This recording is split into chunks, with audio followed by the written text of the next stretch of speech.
Hello, good evening, every one of you.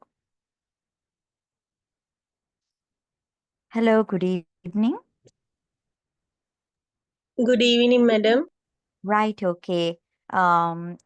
This is a new module. I'm Dr. Sandhya. Have I done any other modules with you before? Or am I new to you?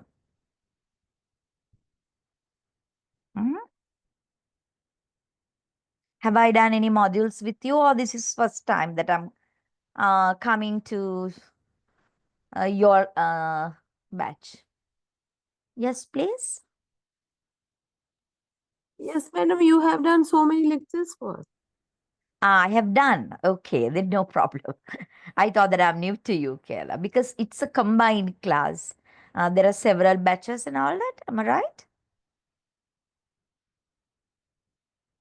Madam, you told that you're going to give assignment to us to That do is a presentation. psychology. Yes, madam. This is not psychology session. Am I right? This is a new No. module.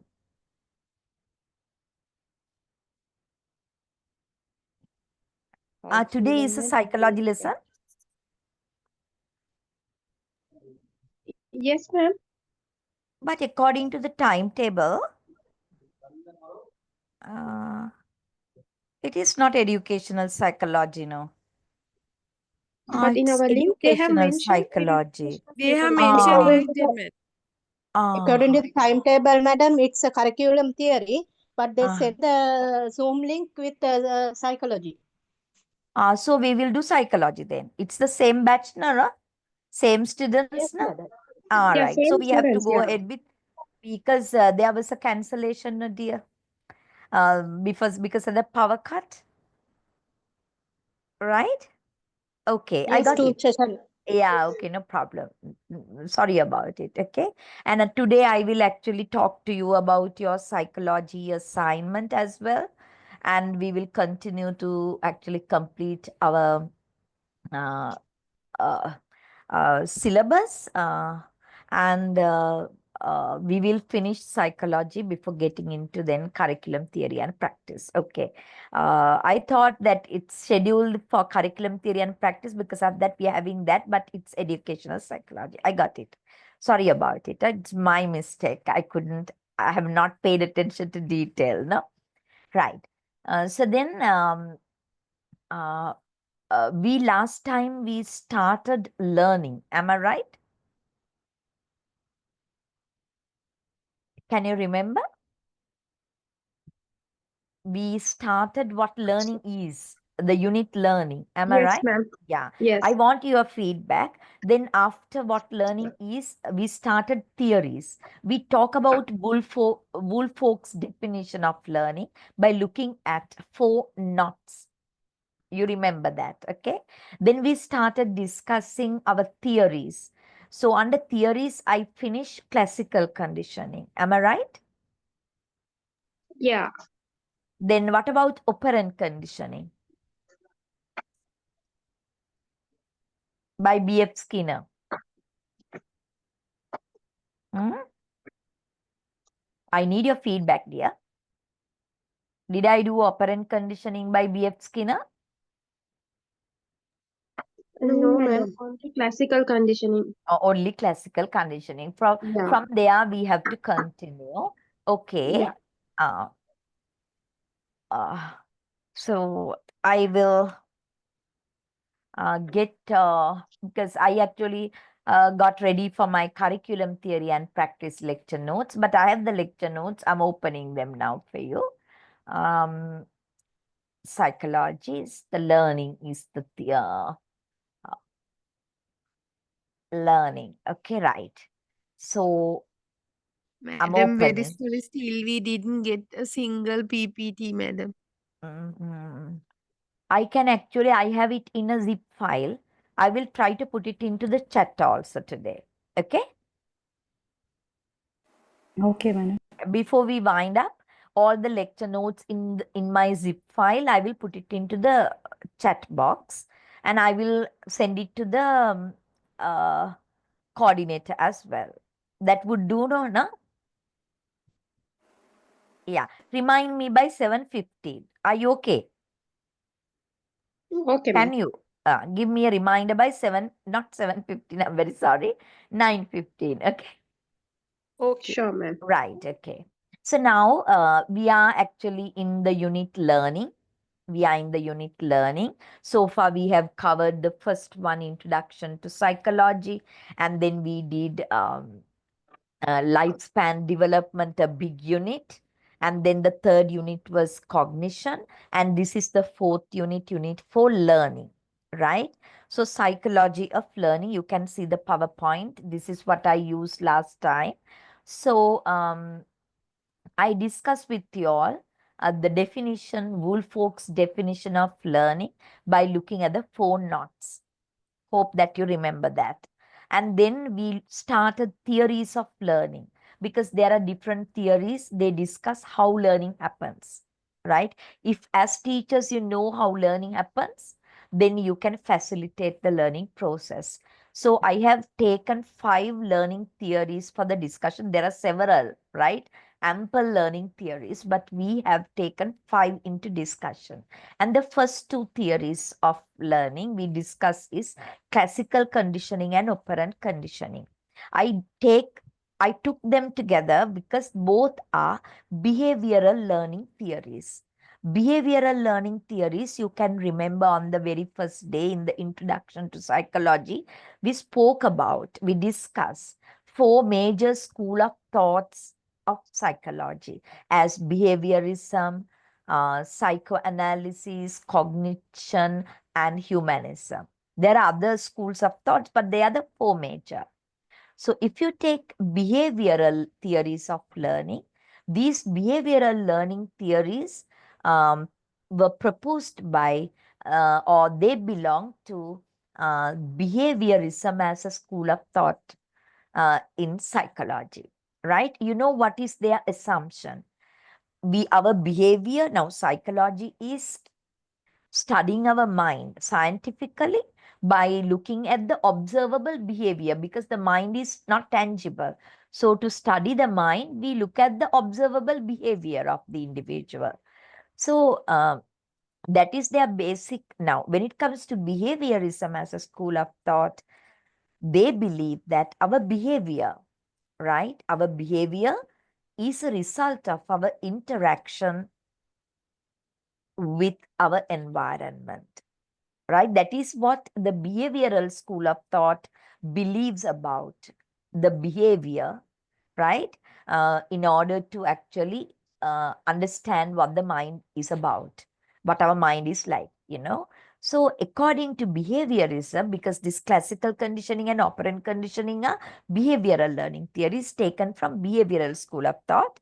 So, behavioral school of thought believe that our behavior is our interaction with the environment. So environment is not the trees and the animals and the rain and everything, but it is everything not within us. So you are my environment, I am your environment.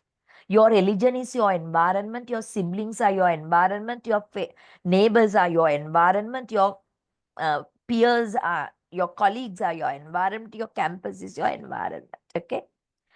So that is the belief of the behaviorism. Our behavior is our response to our uh, environment. So, believing in that, we can look at classical conditioning and operant conditioning, what they tell about learning. Are you okay with the explanation given to you? Yes, ma'am. Yes, okay. That is actually discussed, right? So it is actually common to both classical and operant, because both are behavioral learning theories drawn from or coming from behaviorism as a school of thought, right? So if you take classical conditioning, so for both of them, so our interaction with our environment, accordingly that we behave, right? And they think learning is habit formation. Learning is habit formation. That is what is behaviorists believe. Learning is habit formation. So you need to form habits through repetition. You tend to do something repeatedly, then you form habits, and that is what learning is. for behaviorists. Okay? So these two assumptions that you have to keep in mind in discussing behavioral learning theories. These two you have to keep in mind. Okay? One thing, our behavior is our response to our immediate environment, our environment. And for the behaviorist, learning is habit formation. How do we form habits? By repeating, and by association, repetition and association. That is what it is said. So, with those two assumptions as behaviorism and their assumptions about learning, we will now look at classical conditioning, right? Proposed by Ivan Pavlov. I'm not going to discuss everything because it's done.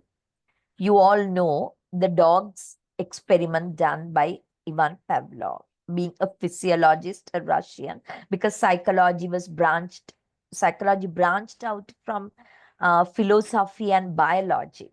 So naturally, uh, uh, physiologists, biologists, they had something to do with psychology, right then.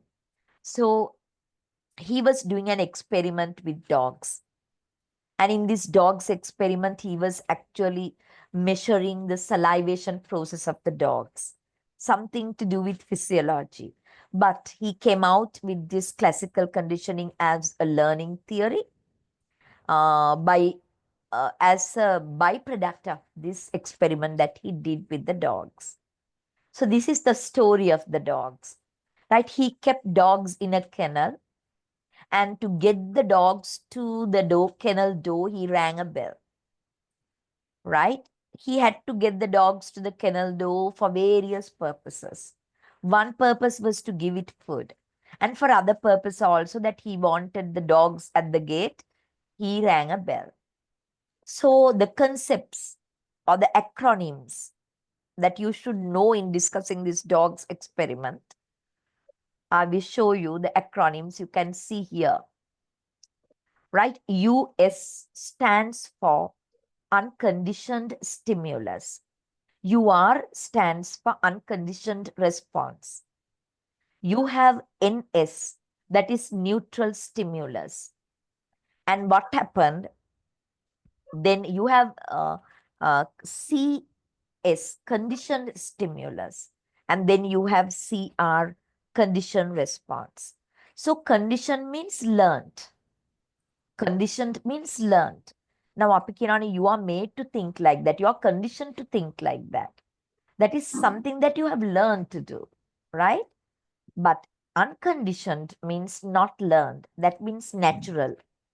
Okay? It's not something learned, but natural. Okay, now, in this dog's experiment, US is the unconditioned stimulus. In this experiment, US is the food or the meat. Unconditioned response, natural response is dogs actually salivate for food. That is natural process. Even we do, right? Our favorite food, you get the smell, you can't help that mouth watering, right? Yes. So that is a natural process.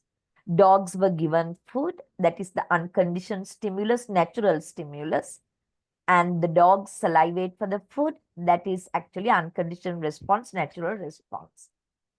And he used to ring a bell to get the dogs to the kennel door all the time. So the bell, the dogs don't salivate, right? The dogs don't salivate. So no response. So it is actually a neutral stimulus. Dogs don't respond to the bell with salivation. Okay. But what happened? To get the dogs to the kennel door, he rings a bell.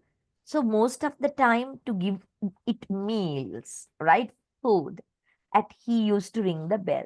So there were instances, very many instances, that he had to pair up food and the bell. Food and the bell. It's paired up. It's associated, right? And then later on, now that is actually the during conditioning. Meat, the food and the bell is paired up, associated. To give food also, he used to ring the bell. Then after some time, he noticed Now, bell is a neutral stimulus. The dogs don't salivate. But after some time, he saw for the sound at the bell also, the dog started salivating. Dogs started salivating. Why did they start salivating? Because along with the food, along with the bell, they were given food. So the bell sound actually got them to salivate a considerable amount of salivation. So then Ivan Pavlov saw there's new learning in the dogs. There's new learning in the dogs. Dogs have learned to salivate to the sound of the bell. Initially, they did not salivate to the sound of the bell, it was neutral. But now the dogs have learned something new, that is to salivate to the sound of the bell. So he started thinking, how did it happen? How did it happen? How did it happen? It happened because of this. Because always with the unconditioned stimulus, that is food, always the neutral stimulus, the bell, was combined with the unconditioned stimulus, that is the food. As there were an association or a bond, they were bonded, they were associated, then it actually led to new learning. That is conditioned stimulus and conditioned response. Even though now food is offered just for the sound of the bell, just for the sound of the bell, the dogs started salivating. It's new learning. It's new learning. Hello, hello, hello, baby. I forgot a word.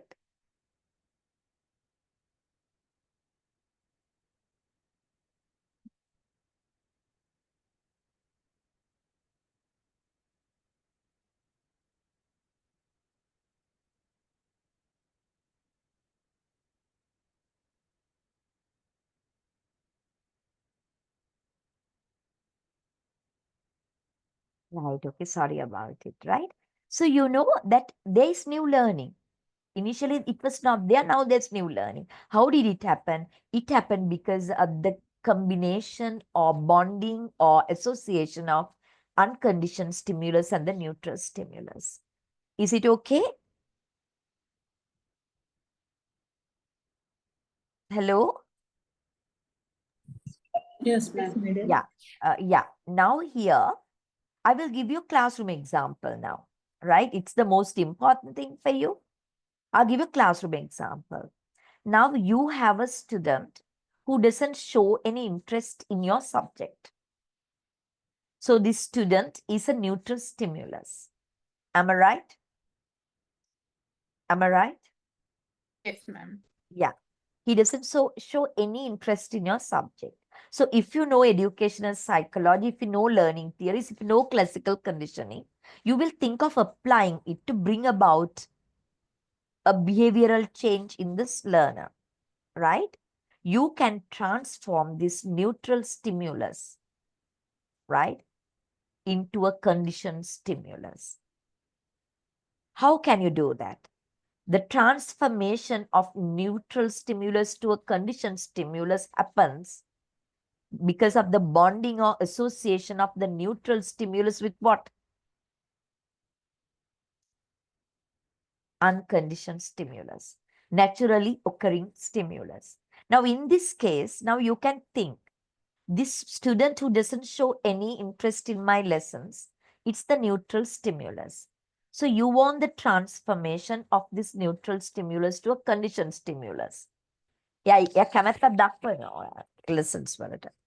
එහෙම කරන්න නම් you have to combine, associate this neutral stimulus with an unconditioned stimulus. So you have to look for an unconditioned stimulus. In this case, right? Now this student doesn't like your work. It is actually neutral stimulus. So with regard to this student's case, what can be the unconditioned stimulus? Naturally, they are response karaneva. He likes singing and dancing a lot. He likes singing and dancing a lot. So you're teaching mathematics. He doesn't show any interest in mathematics. So mathematics is neutral stimulus. you can combine it with an unconditioned stimulus. That is what he actually naturally likes. He naturally likes music and dancing and all that, activities and all that, physical activities. So you can actually combine mathematics, the neutral stimulus, with music and games. Then music and games is unconditioned stimulus because he naturally likes that. For some time, you teach him mathematics using music, activities, physical activities, etc. in a language lab and all that. Sorry, in a mathematics lab and all that. So after some time, what happens because of this bonding or the association of the neutral stimulus, mathematics and unconditioned stimulus, music and physical activities? After some time, there is new learning. That is a conditioned stimulus and conditioned response. Even if you teach him in the traditional, natural, traditional ordinary classroom, you teach mathematics without using any games or music or whatever, and he has started liking your subject, mathematics. So there's new learning in him. That is, he actually likes mathematics now, even though there are no activities. That is conditioned stimulus, and conditioned response is he likes your subject now. That is classroom example of the application of classical conditioning to bring about new learning, right? And I will give you another example. Now, you have a student. He is very shy. He doesn't actually come forward. So as a teacher, you take it as a neutral stimulus. And as a teacher, you want to actually bring about a new change into his behavior. And how can you do that? You apply classical conditioning. You have to actually combine, associate, or bond the neutral stimulus of coming in front of the class to do speeches, maybe with an unconditioned stimulus. So you have to look for the unconditioned stimulus in the relating it to the case, that student. You see that student likes his best friend a lot, and to be with the best friend a lot. Students like, the student like. So you can bond the two. Neutral stimulus is his presentations in front of class, and his unconditioned stimulus is his best friend. So you, for some time, you get the student to do the classroom presentations with the best friend for some time. There's bonding, there's an association of the neutral and the unconditioned stimuluses. Then after some time, even though the best friend is not there, unconditioned stimulus is removed, you can see the student actually continues to like to do presentations even on their own. So conditioned stimulus and conditioned response in this example is the neutral stimulus of doing presentations are now transformed to conditioned stimulus. And the student like to do presentations now, conditional response. Are you okay? Yes, ma'am. Yeah, now if you take actually Colombo University, that has happened about 40 years ago, one professor, Roland Abepala, he has written lots of books in Sinhala. They are available still in bookshops about his researches done. He's a Sinhala medium lecturer. Professor Roland Abepala, he has done a large scale research project with the lecturers in the university and the student teachers of the University of Colombo, Faculty of Education. There he applies classical conditioning and operant conditioning both, but I will first tell you classical conditioning. Now, it's a very well known fact when it comes to English language. Rural areas, the students actually don't show any interest. They don't actually learn English. but English is a must, right? 40 years back only has done that. English is a must. So he actually developed a plan for the rural schools in a very rural area. And then with his students, teachers, right? Student teachers. And he actually developed a curriculum where English is taught using games. Because naturally the students like games, right? So English is, this curriculum taught English using games. And you know what happened? After 6 months of teaching English using games removed, right? And the students still like learning English in the ordinary English classroom, typical English classroom. So neutral stimulus of learning English is transformed into a conditioned stimulus and conditioned response, because students, even though no games used, they now learn English, right? Okay. Here, acquisition and extinction. You have to know these two terms when you want to talk about classical conditioning and classical conditioning. Okay. Acquisition is very simple, right? Can I get one of you to read what acquisition is?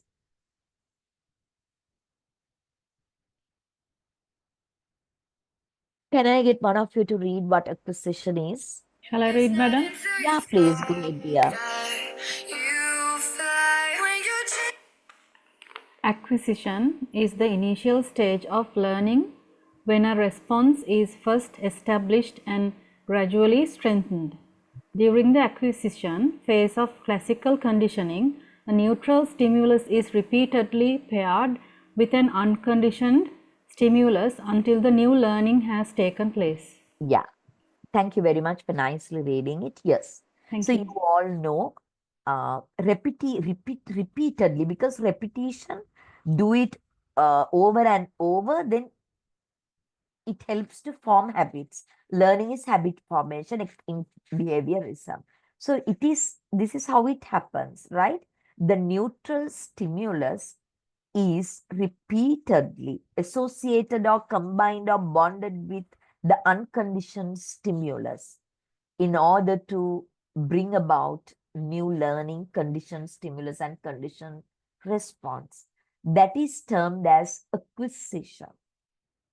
That is termed as acquisition, right? Now there is neutral stimulus, and it is bonded or associated with unconditioned stimulus, naturally occurring stimulus, and repeatedly it is actually bonded. Then there is new learning or taking place, that is the conditioned stimulus and the conditioned response. So that is what is meant by acquisition. So as teachers, you also can try them out in your classes, right? There are ample opportunities for you to use classical conditioning in the classroom. And then you go to the term extinction. That is also equally important. That is the stepping stone for me to actually get into the second behavioral learning theory, operant conditioning. So I can get one of you to read extinction first, and then I will explain it to you. May I read, madam? Yes, dear. Extinction. Yeah. Extinction is when the occurrences of a condition response decrease or disappear. In classical conditioning, this happens when a conditioned stimulus is no longer paired with an unconditioned stimulus. Right, okay. Now I will explain it to you. Now, extinction is, now you know there is new learning, conditioned stimulus and conditioned response. No more pairing up, no more bonding, no more association. Now, in this case, the dog's case, no more food. Still, the dogs actually salivate to the sound of the bell. In the examples I gave you, no best friend, but still the students do presentations. That is the new learning. That is conditioned stimulus and conditioned response, right? Then what will happen, as there is no bonding, no association, the new learning has happened. So that new learning can actually uh, decrease over time, right? As time passes, as there is no more bonding or association of the unconditioned stimulus, what can happen? The new learning can disappear. It can be weakened. It can be kind of uh, gone. For example, in the dog's experiment, as there is no food paired up with the bell, but the dog salivate to the sound of the bell, the conditioned stimulus and conditioned response. When there is no more pairing up, no more food given, then there can be a gradual decrease of the amount of salivation, right? And if you take the case of the best friend to do the presentations, now even without the best friend, the student does presentations, but over time what can happen is the student started actually little by little not willing to do the presentations, and he loses interest. And in the case of using games to teach English, now no games, but typical classroom, students still like learning English without games, right? That is the new learning or the conditioned stimulus and response. After 6 months, 1 year, Professor Roland Abepala noticed the students are now actually getting kind of less interested in learning English once again, and they are actually showing little by little they are losing their interest in learning English. That is termed as extinction. That is termed as extinction. So this extinction can happen, then the new learning will disappear. Conditioned stimulus and conditioned response will disappear. So as teachers, you have to stop disappearance of the new learning. If it disappears, what's the point? So you have to stop the disappearance of new learning. To stop the disappearance of new learning or the extinction, as it's termed in classical conditioning, you can use the concepts in operant conditioning. Once you get them to form new habit, new learning, new behaviors, you have to know there is a possibility, a greater chance of disappearing this little by little, which is termed as extinction. So the teacher has to actually make sure that you take measures to stop extinction. So how to take measures to stop extinction? We can discuss it in operant condition. Right? What do you think? You understood classical conditioning or you did not understand? Understood. Understood. Can I get you to give me a classroom example of classical conditioning? When you're talking about classical conditioning, make sure you have to talk about US, UR, NS, CS, and CR. They are the acronyms. US, unconditioned stimulus. UR, unconditioned response. What is the neutral stimulus? So what is the conditioned stimulus and conditioned response? Can you tell me? You don't have to tell me this incident. You can say neutral stimulus is this. Unconditioned stimulus that you're going to pair it up or bonded or is this. And then this will be the condition. Very easy. Can you give me an example, one of you, please?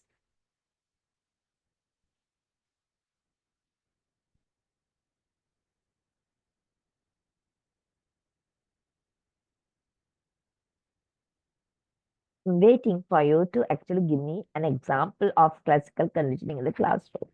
I gave you 3, 4 examples.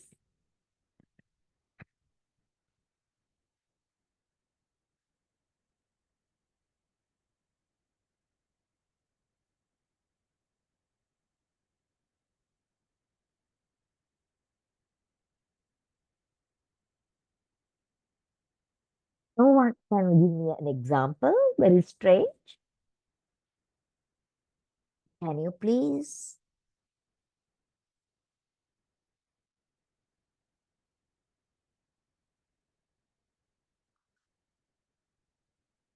Hello.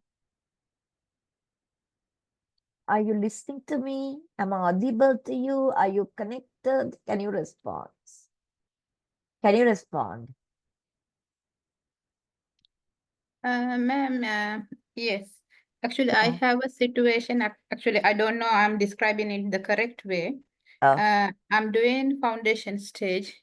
mm, In my school. I mm, have a child. He's not putting attention for math. He's only 5 years old, but he likes to draw the superheroes. uh, So, actually, in this case, I started to make him learn counting mm, by using Ninja Turtles. So he is yeah. very good in art. Mm. So that's why I'm thinking, what is this is unconditional stimulants, and those are that's why I'm struggling how to uh, give the Yeah. Very good situation. example, actually speaking. You have experienced it in the classroom. So Yes, unconditioned stimulus is mathematics for him. Am I right? yes, yes. Yeah. What is the no, sorry. Neutral stimulus is mathematics. The Am I right? mathematics, exactly. Yeah, Yeah, it's the neutral stimulus, no yeah, response. What is the yes. unconditioned stimulus that you Unconditional. actually ninja? So if I'm not wrong, he likes to draw the superheroes. Like as example, Ninja Turtles, he can draw very nicely. Uh, So I use that method for counting or draw two super Ninja Turtles. Then you add in one more Ninja Turtle count. Now it's three. Like that, I try with him. Very So good. So unconditioned stimulus is his ability to draw uh, uh, Ninja cartoon, Turtles. ninja, whatever, right? That Yeah. is good. So you combined it. You associated them for some time. Am I right? Yes. Yeah, Yes. now even without this drawing on ninja, he actually likes doing mathematics. Exactly. Now he's Then very it is, into it. yeah, then it is the conditioned stimulus and conditioned response. Am I right? Yes. Yeah, okay, very So good example from the classroom with your own experience. So yes. these are very much applicable in the primary grades to bring about a behavioral change in them. Learning is the behavioral change, right? Learning is habit formation according to behaviorists. So you have to know all kind of learning cannot be accommodated to classical conditioning. We call them simple learning. What is it? Simple learning. This kind of simple learning happens not only in primary classes, even we all engage in, as adults also we engage in simple learning, right? That is how our internal mental capacities like our sensation, perception, attention, memory, logical thinking, they don't talk about those aspects. No? Behaviorists, they don't talk about those aspects, but they talk about how our environment influences our behavior. In this case, learning theories, our behavior is learning how our environment actually influence our learning. So our environment is what? What we like, what we don't like, repeating things and all that. Okay. So this is actually simple learning. But simple learning is not only for the young learners, especially with the primary, you can use classical conditioning theory, apply it to bring about lot of learning in them, new learning in them. But as adults also sometimes it happens. Okay. And we purposely sometimes do things like that as adults. That is learning. Learning doesn't mean you go to school and learn maths, learn English, learn science. No. Right? We learn a lot of things. අපි ඉගෙන ගන්න එක not only knowledge, but skills and attitudes. Not only in the classroom, but outside classroom, everything else is an opportunity for learning. So all this time that we have actually learned a lot of things through this simple learning, right? Habit formation. Okay, got it? Yes, ma'am. To tell you the truth now, when I was young and all that, I was not very much into prayers and all that. Okay. So when I actually face difficulties, challenges in life, so we are anxious, no? So we need to pray and then find peace in our mind and all that. So as I'm not into lot of kind of, I'm a devoted Catholic, but not into prayers and all that. So I wanted to actually Get into prayers on daily basis, regular basis, because it gives you a peaceful mind, right? That anxieties are not there in you then, because you believe that God helps you and all that. So I actually use this classical conditioning, right, for that purpose, right? Something that I like doing, I combined it with prayers. And after some time, of course, now I'm in the habit of actually saying my prayers, even if it is not combined with what I actually look at. So as adults at this age, so I actually engaged in simple learning. That is, I applied classical condition. Okay, but especially for teachers in the primary classroom, this simple learning is very important. You can use classical conditioning if it actually works in the case, right? Okay. Now we will get, thank you very much for sharing that beautiful example from the classroom about classical conditioning. Right now, the second theory of learning, operant conditioning. Are you all listening? Yes, ma'am. Yeah, okay. Do you understand what I'm telling? Uh, actually got the idea, but need to listen again and again, then only Yeah. And you it have is. to know the terms as well. Yes. Yeah, they are not easy because I told you that's the very nature of psychology. Okay. Psychology is a very interesting subject, very useful subject for teachers. But if you don't actually do it on regular basis, lots of terminology that you have to actually, you find it very difficult to keep in mind at the end of the day. Regular studies is needed. Okay. And it's good because there is, you can actually apply them and become professional teachers, and a lot of classroom problems can be solved through the application of psychological concepts and theories. It is a very useful subject, but when it comes to exam, you have to actually by heart the terminology and everything. They're all new to you. Because of that, you need to engage in regular studies. Okay, you need to engage in regular studies. Okay, so then now we will look at operant conditioning by B.F. Skinner. You already know operant conditioning is also behavioral learning theory.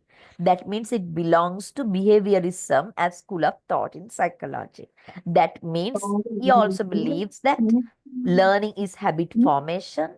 Learning happens because of our interaction with the environment. Okay. So let's see what B.F. Skinner, the American psychologist, talk about learning in operant conditioning, right? So we'll get to the next. Basic assumptions are common to both the theories. Now, if you look at operant conditioning, B.F. Skinner talks about learning through rewards and punishments. According to B.F. Skinner's operant conditioning, learning can be facilitated through rewards and punishments. Learning can happen due to rewards and punishments. So the teachers can use rewards and punishments in the classroom to maximize learning, right? That is what B.F. Skinner. So you might think, Kayo, rewards and punishments, that is not a new concept. But if you can, according to operant conditioning, learning happens. Learning is maximized through rewards and punishments. So if rewards and punishments can bring about learning, right? Maximize learning. So you have to actually know how to use rewards and punishments effectively to bring about this desired effect of maximizing learning. So because of that, B.F. Skinner in operant conditioning talks about, let me mute you, right? Right. You need to be careful when you are in online platform. මටත් ඒක වෙනව සමහරවිට අපේ පොඩි එක්කෙනාවම ළඟට my grandchild, but it's disturbing නේ. ඒක නිසා we need to know, right? Okay, right. Then now classical conditioning, learning happens through association, bonding of the unconditioned stimulus with the neutral stimulus. In operant conditioning, learning happens through rewards and punishments. You can apply reward systems and punishments in order to actually bring about the desired learning in your learners. If it is so, operant conditioning discusses more about how to use rewards, how to use punishments to maximize learning in the classroom, right? So, because of that, before coming to this, the components of rewards and punishments, we will discuss the story of the rats.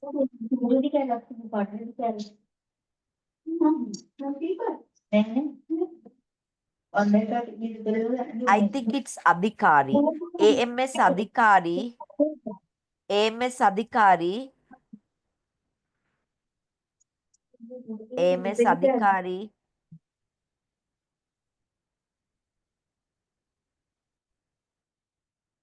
I think you're not listening to me. Right. Now, Ivan Pavlov had this dog story experiment. Here, the BF Skinner did an experiment with rats, right? Which is actually known as the Skinner box experiment, right? This is the story of the experiment, the rats experiment, to propose operant conditioning, learning through rewards and punishments, right? If you take the first version, he put rats into a box, which is termed as the Skinner box. You know the rat's nature. They don't stay at one place, no, they run here and there, right?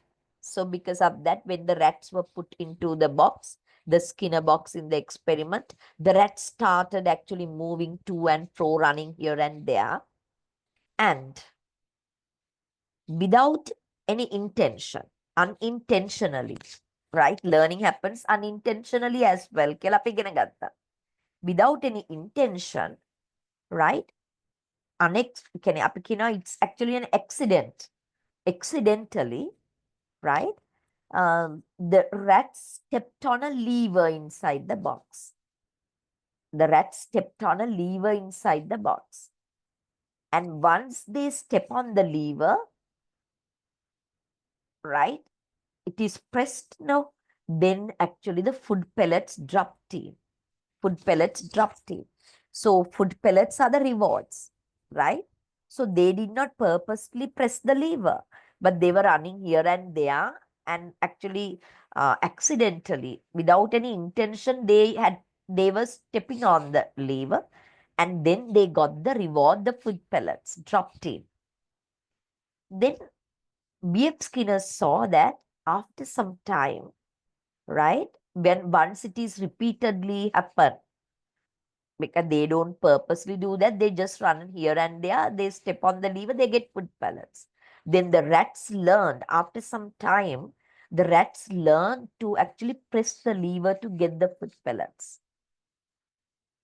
Press the lever to get the food pellets. So that is actually learning is maximized. It was not intentional. They were just running here and there, and during their run, they actually step on the lever and food pellets were put in. And once it happened repeatedly, they learned to press the lever to get the food pellets. That is about the rewards. Rewards are repeatedly done. They will actually do it over, maximize their learning, that behavior or learning. And in the second case, rats were put into the Skinner box. Rats were running here and there without any intention. They accidentally step on the lever. This time they got an electric shock, not food pellets, but electric shock. So it's a form of punishment, like, Then what happened? Right? Still it happens. They run here and they accidentally step on the lever, electric shock. Once it repeatedly happened, rats learn to avoid it, stepping on the lever. They avoided stepping on the lever.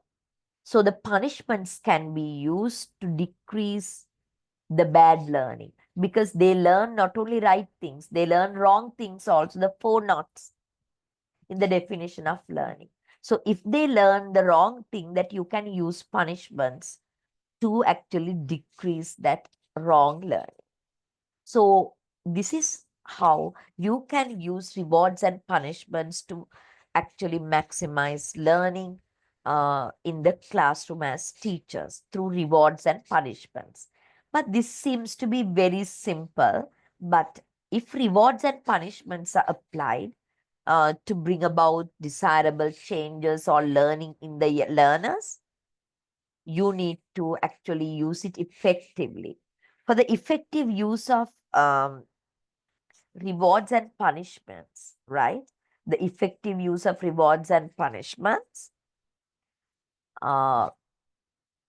In this operant conditioning theory, B.F. Skinner proposes two key concepts. The first key concept is types of rewards and punishments. What are the different types of rewards and punishments that the teacher can use in the classroom to maximize learning? So types of rewards and punishment is one concept that we discuss in operant conditioning. And he discusses another concept, that is schedules of reinforcement. Schedules of reinforcement. That is, for the effective use of reinforcement in the classroom, you can use different schedules of reinforcement to actually maximize learning. So we are going to discuss these two concepts related to rewards and punishments in the classroom. The first one is type of rewards and punishments. Are you all listening? Yes, ma'am. Yeah, others. Okay, good. Now, අපි දැන් කතා කරා B.F. Skinner ගැන. එයාගේ rats experiment එක, learning through rewards and punishment. So he speaks more about rewards and punishment, so you can effectively use rewards and punishments in the classroom to bring about this simple learning in the child. So the first concept is different types of rewards and punishments that the teacher can use in the classroom. That is for the effective use of rewards and punishments. There are four types that he discusses. Now, what are the four types? You can take it down. Positive reinforcement or rewards, negative reinforcement or rewards, positive punishment, negative punishment. Right? So those are the four types that you can use in the classroom. What are they? Positive reinforcement or rewards, negative reinforcement or rewards, then positive punishments and negative punishments. So there are four types. Is it clear? Yes, ma'am. Yeah, okay, good. So now, what do they mean, right? First, we will take reinforcement, right?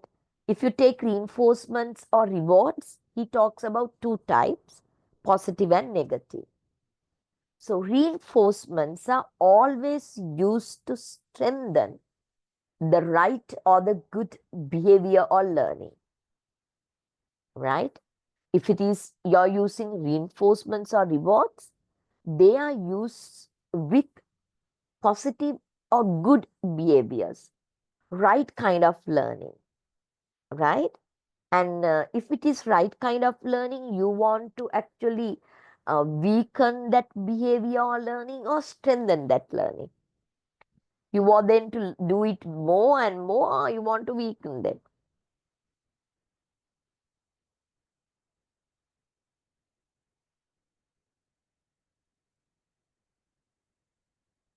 Hello? I ask you a question. Now, reinforcements, both positive and negative, they are used with good behaviors, good learning, right kind of learning. So if it is right kind of learning, you want to strengthen the behavior or learning or weaken the behavior or learning. Strengthen, right? Strengthen. So you can say rewards or reinforcements, both the positive and negative, they are used to strengthen good behaviors or good learning. Okay? So you can use two types of reinforcement, that is positive and negative.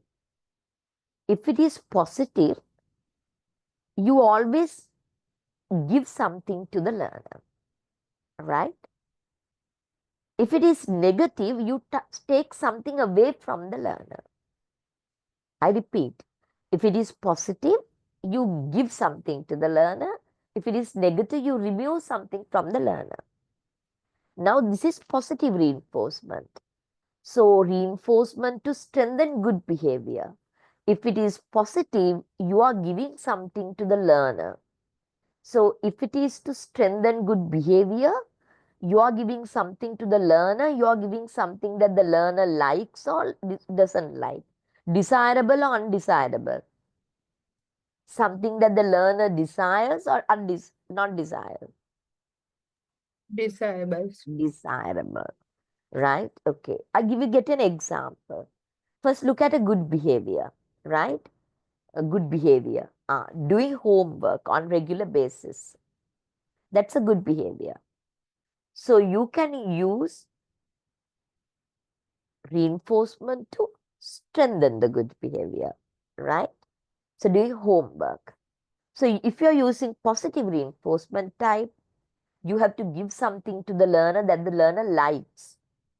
So the learner likes red marks, red stars. So you are giving red stars to the learner to strengthen the good behavior of doing homework. That is positive reinforcement. Now the same good behavior, doing homework, right, on regular basis. So as it's a good behavior, you need to strengthen that good behavior. But you this time think that you will use negative reinforcement type, right? Then if it is negative, you have to remove something from the learner. So if it is to strengthen the good behavior, if you are using negative reinforcement to actually strengthen good behavior, you have to remove something that the learner doesn't like. So the learner doesn't like to stay after school, right? The learner doesn't like to stay after school for extra classes. So you can tell the learner as a negative reinforcement to strengthen the good behavior. As you do your homework on regular basis, I don't want you to stay for afternoon classes. So something that the learner doesn't like is removed as a reward for the good behavior.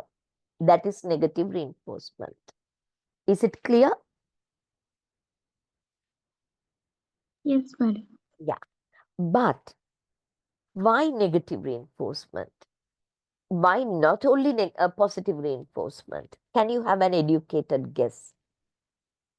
නිකා හිතලා කියන්නේ ඇයි අපි positive reinforcement විතරක් පාවිච්චි කරන්නේ නැති? Why? What's the need of negative reinforcement to strengthen good behavior that you're removing something that the learner doesn't like? Why that type is introduced? That is depend on students' behavior, madam. Why? Can you explain it further?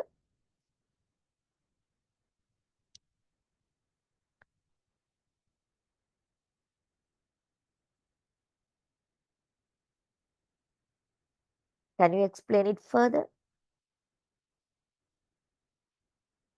No.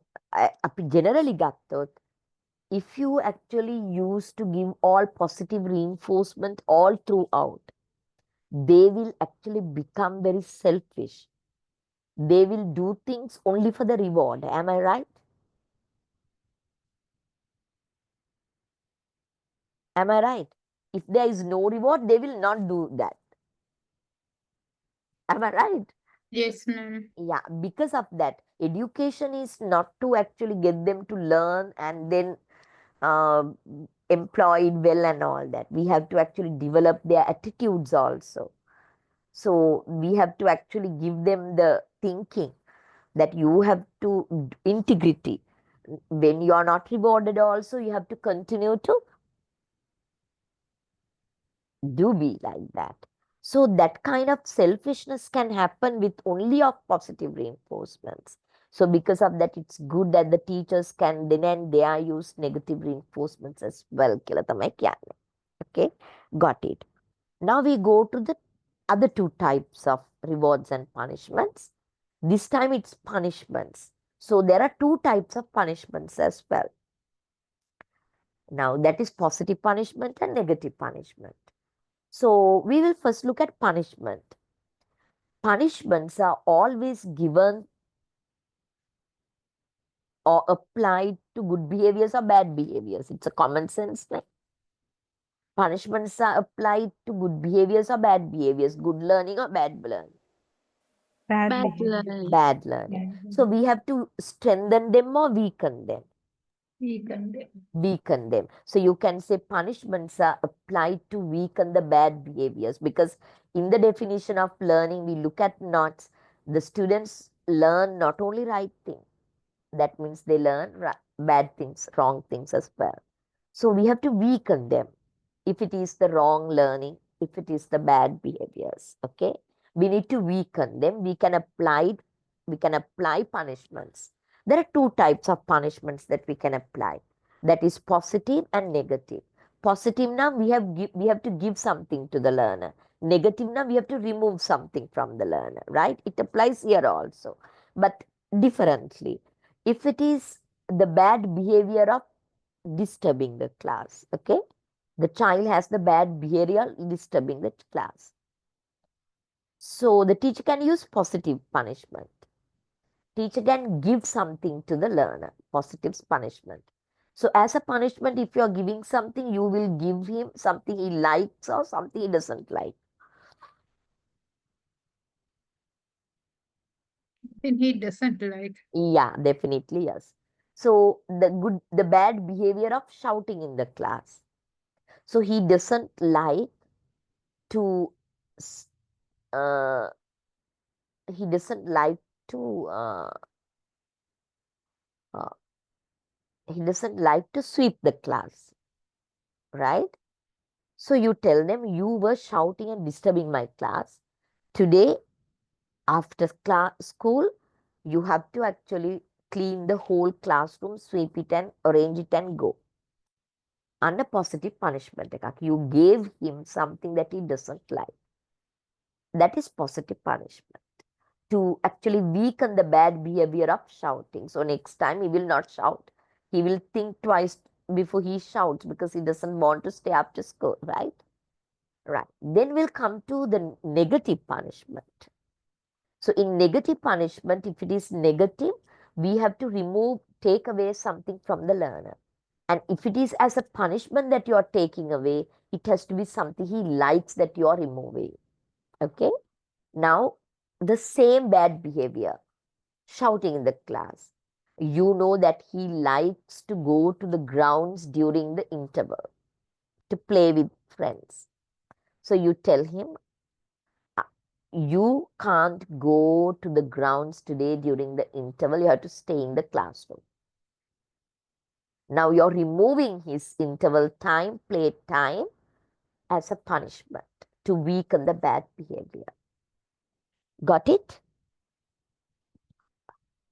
Yes, ma'am. Why not only positive punishment? Why negative punishments also? Can you have an educated guess? So always, if the positive punishments happening, we take out, then they become like mentally down day by day. Definitely, yes, you're correct. It's not actually mentally sound. It's not right. It's actually making them sad and They will react in different ways. Sometimes they might hate school, they might not come to school, they might be unhappy, and psychologically it affects the child. But it doesn't mean that you can't stop them doing wrong things. So because of that, you can actually combine positive punishment with negative punishment, which is less threatening psychologically. Got it? Yes, ma'am. Yeah, okay. So then that is one component of B.F. Skinner's operant conditioning, that is the 4 types of rewards and punishments. Okay, so you can decide what kind of punishment or reinforcement that you're giving, right? That is it. And then we'll go to schedules of reinforcement, another component of P.F. Skinner's operant conditioning with regard to rewards and punishments. Now, in this theory, it talks about maximizing learning through rewards and punishments. So the teacher has to know how to use them effectively.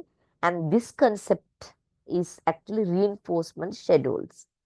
Schedules කියලා කියන්නේ, schedule එකක් කියලා කියන්නේ, it's like uh,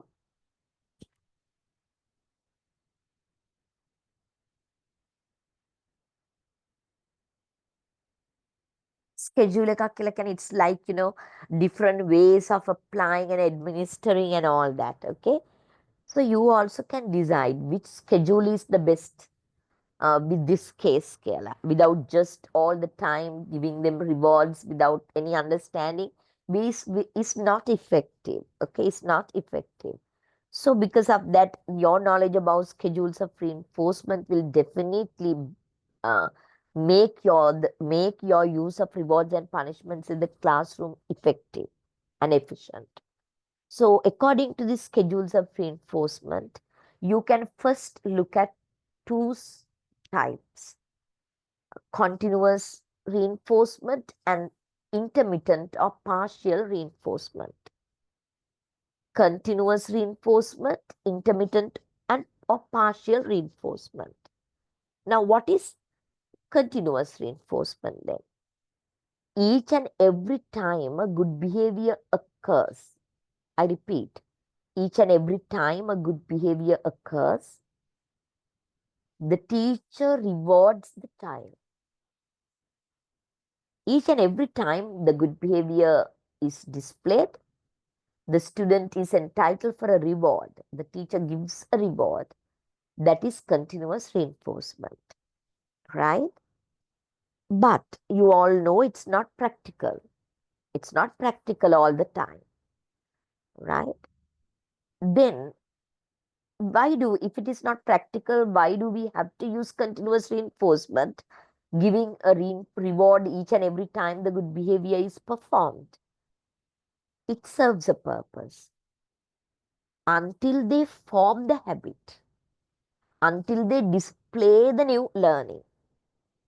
You can actually continuously, each and every time, you can reward the child. I give an example. Now you have a grade 6 class and they are a new set of students to you. And when you look at them, you see, when you observe them, you see they hardly do any reading, right? So as a teacher, you believe that reading is very important for them. So you actually introduce this reward system. Each and every time that they go to the library and borrow a book and read, they are given a ribbon, or they are given a kind of red star. So each and every time they borrow a book and read, they are entitled for a red star. Why? Even if it is not practical forever, you are using it because they are not in the habit of reading. So if you want to get them to form the habit of reading, you can actually choose continuous reinforcement. Once this habit is formed, right, as it is not feasible to continue forever, to give him a reward each and every time, so you can actually move on to, once the habit or the learning is established through continuous reinforcement, you can now actually move on to partial reinforcements or intermittent reinforcement. So before I discuss intermittent or partial reinforcement so far, what I discuss about this schedules and the continuous reinforcement, is it clear to you?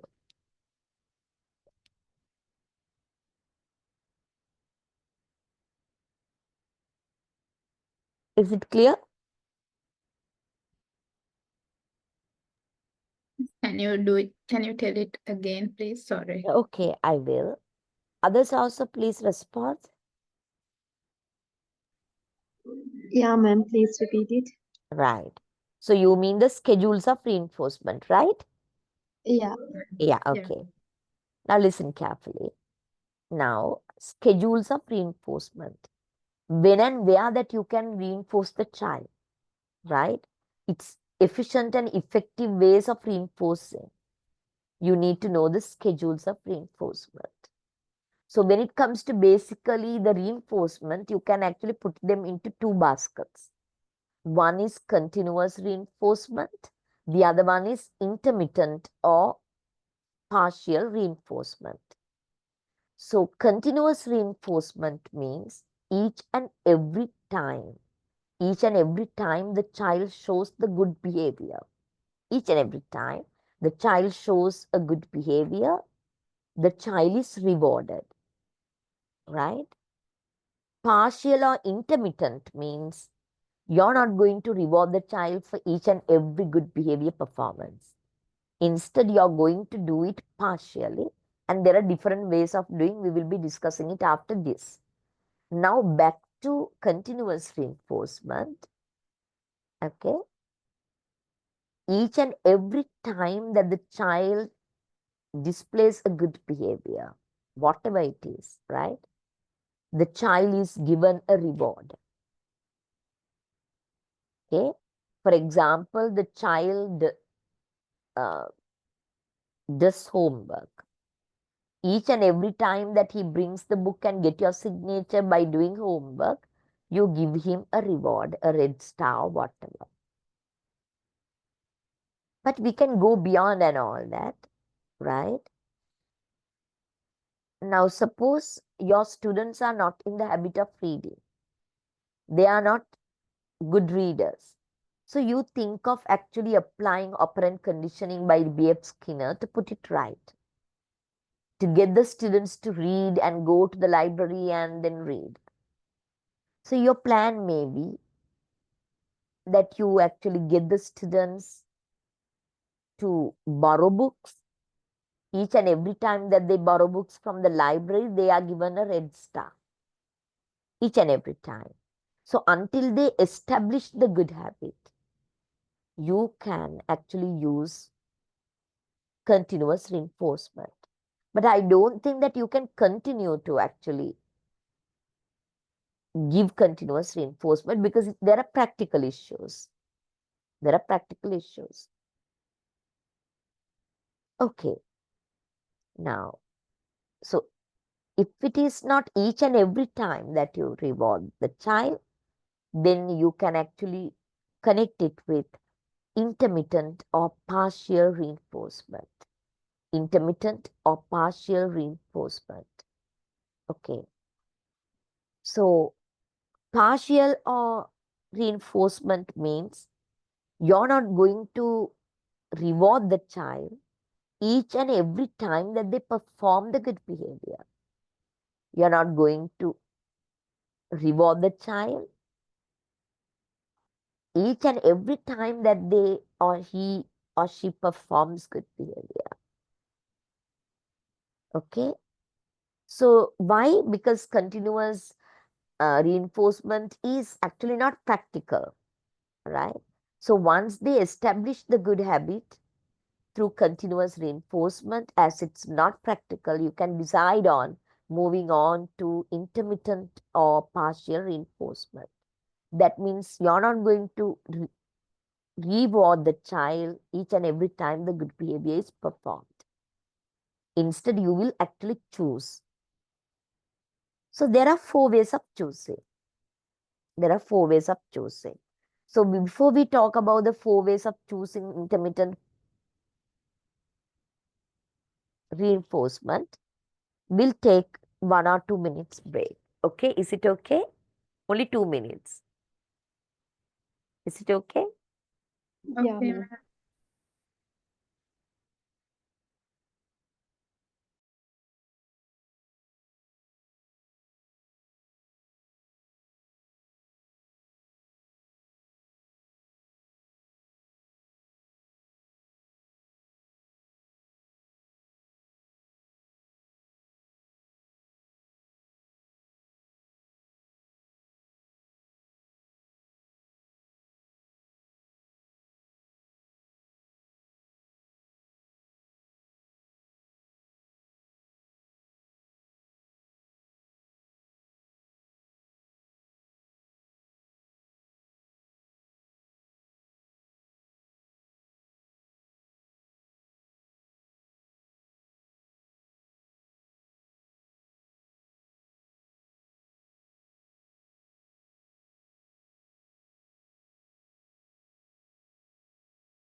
Okay, now, so there are 4 types of partial reinforcement.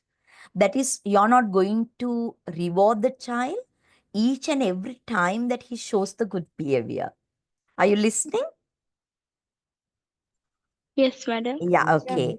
So, because it's not practical. So, until they form the good habit, you will actually use continuous reinforcement. Each and every time you give them a reward. But once you see they are now into the habit of doing it, right? The good behavior is learned. You can actually now move on to intermittent or partial because continuous is not practical. So, in the intermittent or partial reinforcement, you're not reinforcing the child each and every time that they show the good behavior. Instead, partially only you're going to reinforce the child. There are 4 types that you can actually reward the child partially. As you see in this image, intermittent or partial, not each and every time that you reward the child. You have 4 types: fixed, interval, intermittent, reinforcement; variable, interval, intermittent, reinforcement; fixed, ratio, intermittent, reinforcement; variable, ratio, intermittent, reinforcement. Though those are the 4 types. So they are not very difficult to understand. I will tell you. First, we will take interval or ratio. Interval means, interval refers to duration. Interval refers to duration, right? Last week of every month. I think every month. If not every week, every Friday. It refers to interval. Okay, you're going to reward the child every Friday, if not every month, right? Uh, After 3 months, like that. It refers to, interval refers to duration. Ratio refers to number of times. Ratio refers to number of times. For example, the library, right? They are not in the habit of reading. To form the habit of reading, good habit of reading, you first give them continuous reinforcement. Each and every time they go to the library, borrow a book, read it, they get a reward. That is continuous. Now they have formed the good habit of going to the library. and reading books. Now, as it's not practical, you move on to intermittent. Okay? And in intermittent, if it is interval, every Friday, you actually get their library card. If they have been to the library, they are entitled for a reward. Every month, right? At the end of the month that you will check their library card and give them a reward, it's interval. But ratio now, you check their library card. If they have read 5 books, you give them a reward. Number of books they read, ratio, right? So this interval or ratio also can be further divided into fixed and variable, fixed and variable. Now, for example, interval fixed every Friday. So the student know every Friday my teacher will check my homework. My teacher will check my library card. So it's fixed interval because the child knows it happens every month, every Friday, like that. If it is variable interval, the child doesn't know when you are actually checking their library card. Time to time you are doing this. It is variable interval.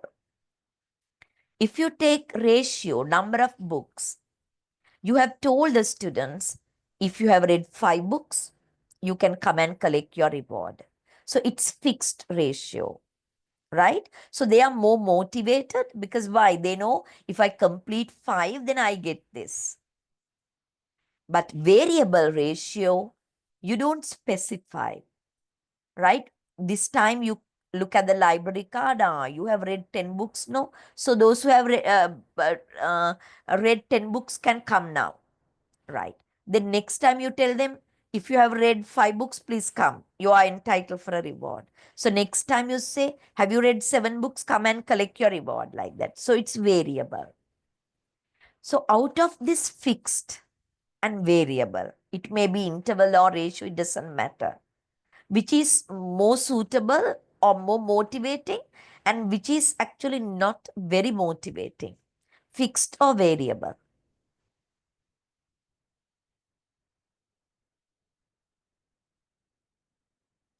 Fixed or variable. Now I tell you something. Now I work for a campus and my full time, and I am entitled for a monthly salary. Okay, I'm entitled for a monthly salary at the end of the month. What kind of reinforcement is it?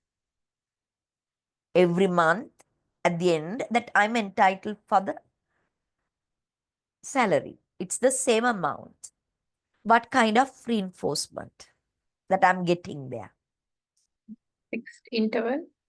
Fixed and interval. Very good. Fixed and interval. Now I'm working for Apex as a visiting lecturer. So they pay me for the number of hours that I work for them. How do you categorize it? What kind of schedule of reinforcement? Number of hours that I work for them. Accordingly, they pay me.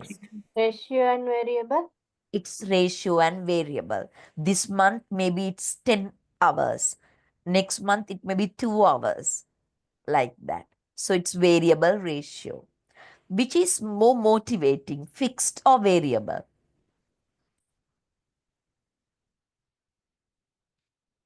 The Variable. variable is more motivating. Fixed, If you do fixed. more, No. Fixed is more motivating. Why? Variables, of course, you don't know, no, right? But fixed, you know, මාසේ ලං වෙනකොට පඩියනවා කික හිත ඉතින්නේ අපි හැමෝම මේමයි නේද? As teachers, you also like that. Am I right?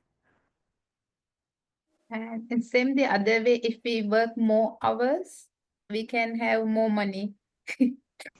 That is true. But if it is a holiday month and all that, Yeah, it all agree. depends. It all depends, right? It all depends on the Yeah. case, right? On the case. That is true, I tell you. But it can be applied to your students as well. So that is effective application and administration of reinforcement. Why? That is to promote learning in the classroom. Right? So හරිදේ කරන්න හරියට දෙන්න ඕනි reinforcement එක කියලා තමයි කියන්නේ මෙතන මේ B.F. Skinner. Right? So at the examination, sometimes I ask you, give me a classroom example of fixed ratio intermittent reinforcement schedule. So you can tell now reinforcements are given for good behavior. So you have to first tell the good behavior. Now reading එක අමතක කරන්න doing homework. Right? Doing homework. නැත්නම් getting more than 75 for your subject. Right? That is the good behavior. So then if it is fixed ratio, every Friday you mark homework and see whether he or she has got above 75 for all the activities, and you give them a reward. That is fixed ratio. You can think of the concept and then actually think of the classroom example. Sometimes I give you classroom examples and ask them what kind of reinforcement schedule is used here කියලා. එක ලේසි ඔයගලන්ට. Now here, now I can, there are 5 types here. I can get you to read. Can one of you read? Continuous reinforcement.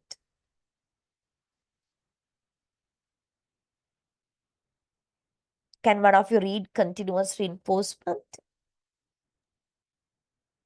Involves delivering reinforcement every time a response occurs. Learning tends to occur relatively quickly, yet the response rate is quite low. Extinction also occurs very quickly once reinforcement is Halted. halted. That is why now in classical conditioning, extinction can happen. That is, the new learning or the conditioned stimulus and conditioned response can gradually decrease as there is no bonding or association anymore. But if you use continuous reinforcement, it will not decrease. But once continuous reinforcement is halted or stopped, then the response rate might be quite low. So until they form the good habit, that you have to continue to reinforce them, right? Then next is fixed ratio schedules. Can you read?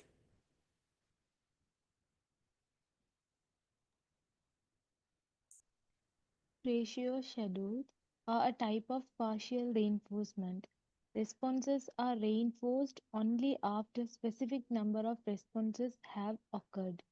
This typically leads to a fairly steady response rate. Yeah. Why steady response rate? Because it's fixed. Fixed නැත්තම් එච්චර steady වෙන්නේ නැහැ response එක. තේරුණානේ? මාසේ අන්තිම වෙනකොට මේක එනවනේ කීක හිත හිතින් එකම හිතන්න ඕගොල්ලෝ. We have the more motivation. So it's fairly steady response rate එකක් තියෙනවා. Right. Next, can you read fixed interval schedule? Fixed interval schedules are another form of partial reinforcement. Reinforcement occurs only after a certain interval of time has elapsed. Responses rate remain fairly steady and start to increases as a reinforcement time draws near, but slow immediately after a reinforcement has been delivered. Yeah, that is what happens to us, no? When we know that it's time for our salaries and all that, we are highly motivated and happy and all that. Once the salaries, you get the salary and it's actually spent, now are you, how much time is there? You have to wait, no, for another 22 weeks, 3 weeks for the next salary. ඒක තමයි කියලා තියෙන්නේ, right? Okay. So then can you continue to read variable ratio schedules and variable interval schedules both? Yes, please.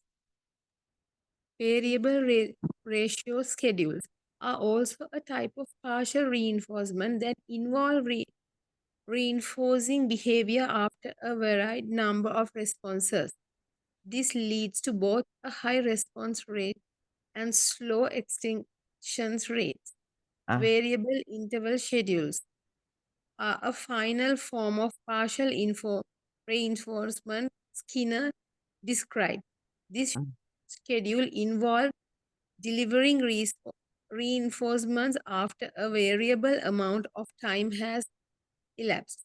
This also tend to lead to a fast response rate and slow extinction rate. Okay, because it's well established now. That is why we are using variable interval schedules and all that. Okay. Now, that is about the two learning theories from the behavioral school of thought, that is operant conditioning and classical conditioning.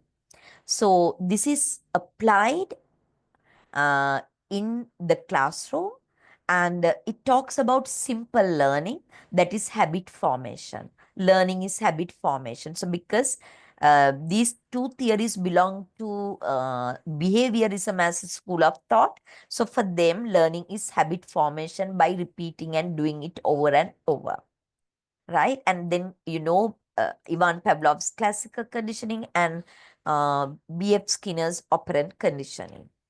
So, let me actually show you this. I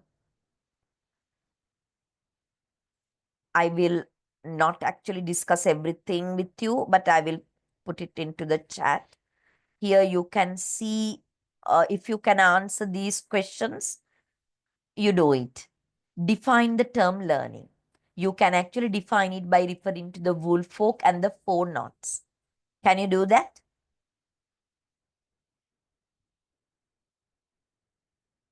Hello?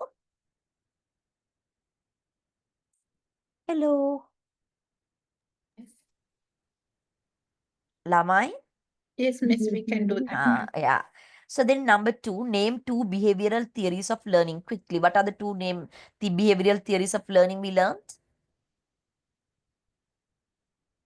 But, um, Ivan so, Pavlov, classical conditioning, theory B.F. and Skinner, Skinner operant operant conditioning. conditioning. Right. What do the following acronyms stand for and what they are in Pavlov's experiment? So UCS, unconditioned stimulus. Stimulus. It's the food. UCR, unconditioned response. It's the salivation. Salivation for the food. NS, neutral stimulus. It's the bell in the experiment. CS, conditioned stimulus. It's once again the bell in the experiment. CR is conditioned response, learned response, that is salivation for the sound of the bell. Okay, Nether? Right. Look at this.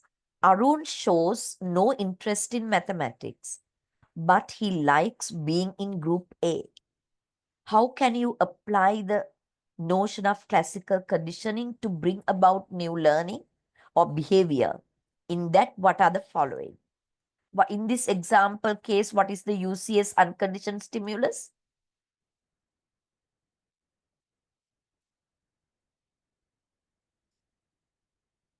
Mathematics. No, no, no. Yeah. No, unconditioned stimulus. It's not mathematics. Natural liking එකනේ.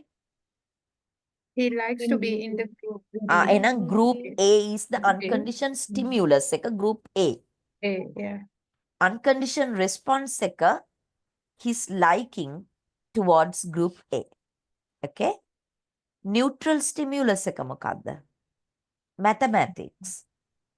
එතකොට එකතු කරන්නේ neutral stimulus එකත් එක්ක unconditioned stimulus, mathematics and group A. So you put him to group A and get him to do maths continuously, repeatedly for some time. Then CS එක මොකද්ද වෙන්නේ? Conditioned stimulus එක මොකද්ද?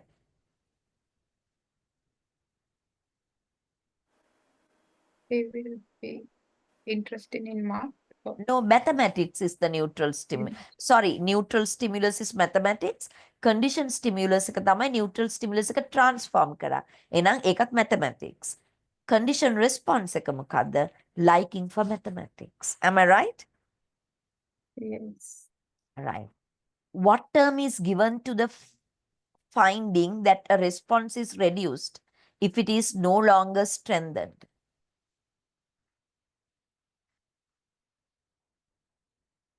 The gradual decrease of the conditioned response, if it is not actually combined with unconditioned stimulus and all that, got the extinction.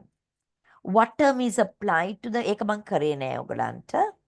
Random, that is actually I didn't do. Then number 7, how does learning take place according to operant conditioning?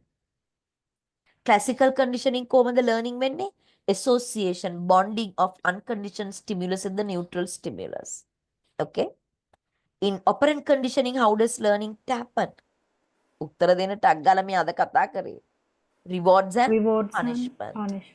What are the components of operant conditioning? Schedule, types of reinforcements and punishments. අනිත් එක තමයි schedules of reinforcement. Okay.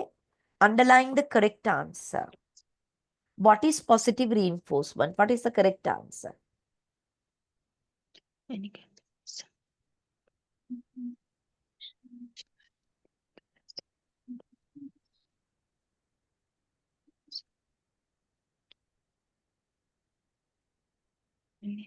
Where something pleasurable is added.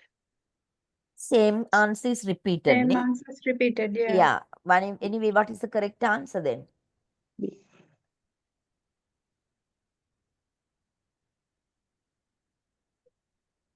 This is positive reinforcement. Something is added at the Something B. pleasurable. Something pleasurable Pleasurable is is added. added. Okay. Complete the sentence. Reinforcement is applied for strengthening the good behaviors, and punishments are applied to weakening the bad behaviors or learning. Underline the correct answer. 2 broad types of schedules of reinforcement are: 2 broad types of schedules of reinforcement are. Continuous and intermittent. Universal Very good.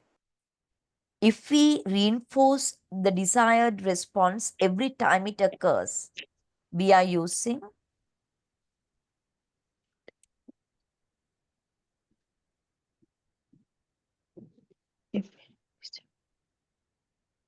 Continuous race. yeah, you're Continuous correct. reinforcement. According to the behavioral school, plays no role in learning.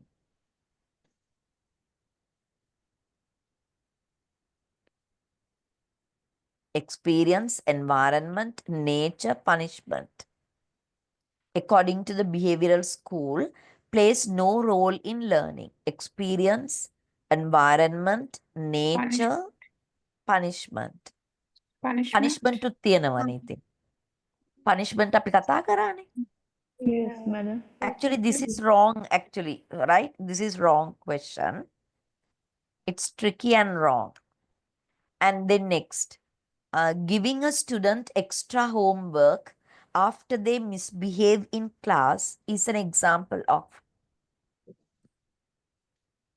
Misbehave කියලා දැක්ක ගමන් වදන්නවා එක Negative. negative punishment. Very good.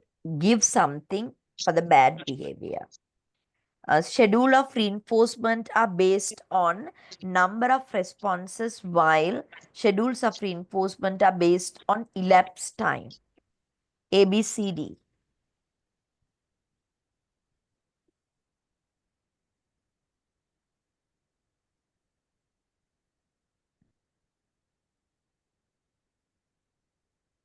Number of responses නම් අපි යන්නේ මොකක් කියලාද? Ratio. Ratio. While interval schedules of reinforcement are based on elapsed time, D. Write a classroom example of a negative punishment. These are some ways that I can actually get you to think what we discussed about operant conditioning and classical conditioning. Got it now? Yes, ma'am. Yes. Yeah. So now they are behavioral learning theories. Behavioral learning theories කියලා අපි කිව්වම අපි කියනවා they are simple learning theories. Why learning is seen as habit formation through repetition. හැබැයි we can't accommodate all type of learning to classical and operant and behavioral learning theories. Instead, when it comes to learning, our ability to perceive things, give it meaning, store it in the memory, our cognition, our attention, and then retrieving them and solving problems, logical thinking, creativity, everything is actually related to learning. So, behavioral learning theories, they don't discuss those aspects, right? Because of that, we call these behavioral learning theories as simple learning. But we can look at complex learning as well by looking at our cognitive processes, its involvement in our learning. As teachers, you all know that how we pay attention, how we actually perceive or give meaning to what we learn, how we store them, how we retrieve them and apply, they all actually are meaningful learning. So, simple learning in behavioral theories, they are just actually habit formation through repetition. So that kind of learning happens, especially in the young ages, and not only the young, even adults also engage in this simple learning. But we have to go beyond that simple learning and look at complex learning where our cognitive processes matter, right? So for that, we will be discussing Gagne's 9 events of instruction. According to Gagne's information processing theory, Gagne's 9 events of instruction, that is what I'm going to discuss. So I think Gagne's 9 events, it's a big discussion.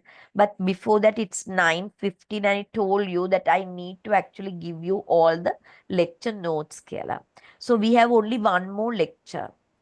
So in that lecture next time, I have to discuss uh, information processing theory of Gagny, Vygotsky's sociocultural theory, and Bandura's social learning theory. And I will discuss motivation in simple terms, and I will discuss one or two personality theories as well. Okay, so it's going to be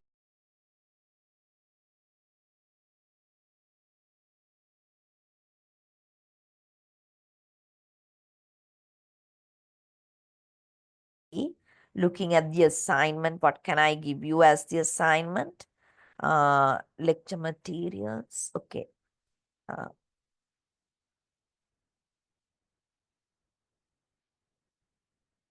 Assignment. Give me a second.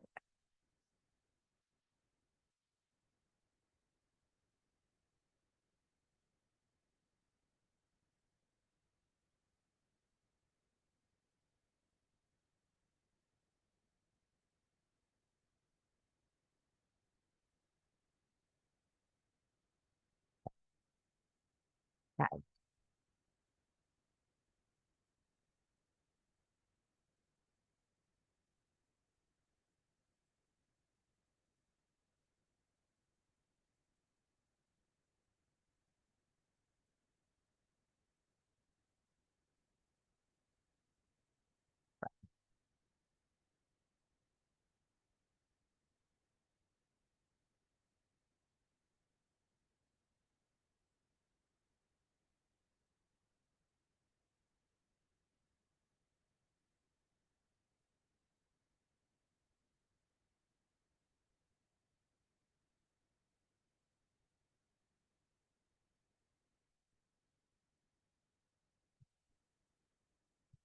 Give me a second.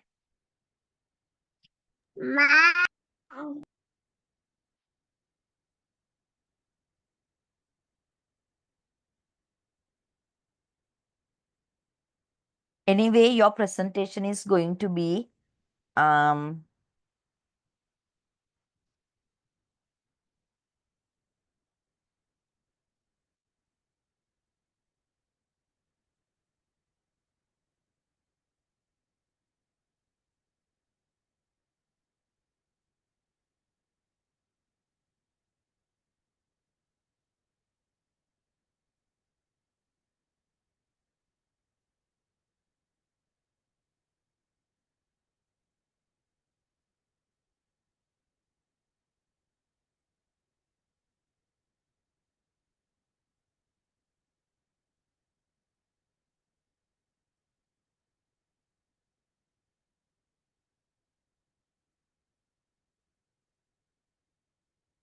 Right.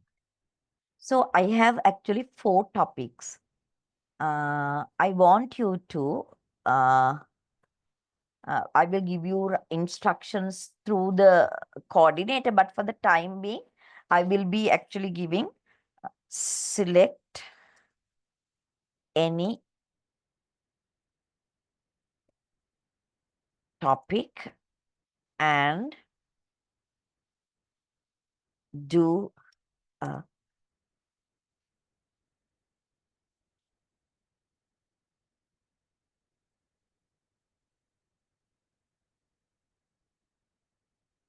minutes. මම proper එක ඔයගලන්ට එවන්නම්. හරි?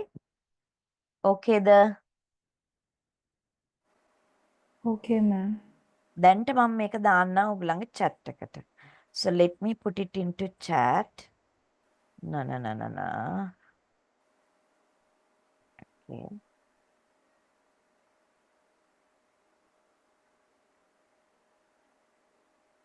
Ma'am, this is related to the presentation, no?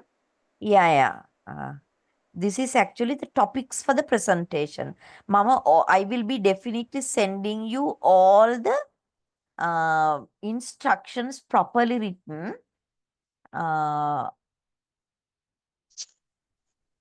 Give me a second. Madam, do we have assignment and presentation both? No, only presentation, PowerPoint presentation for this subject. Okay. When do we And have, first week of madam? March, right? When do we have? First Yes. week of March. Yeah, And- you have to be ready for this by first week of March. Okay.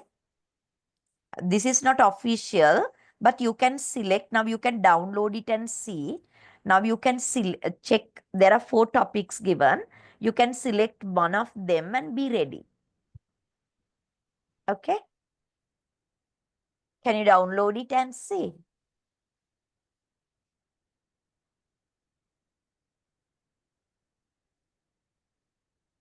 Yes, ma'am. We can download it. Download it. Now I have a small issue with yours. Now,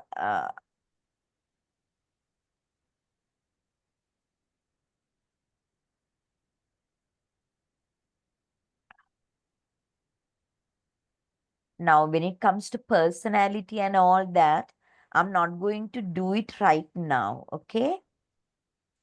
Because I'm not going to send you the notes right now. You know, I do not know to what extent that I will be able to cover it කියලා නේද? එහෙම එකක් තියෙනව නේද? If I'm to remove those 2, I have to extract first, okay? Beta folder. Madam, can you share them to the screen? Wait.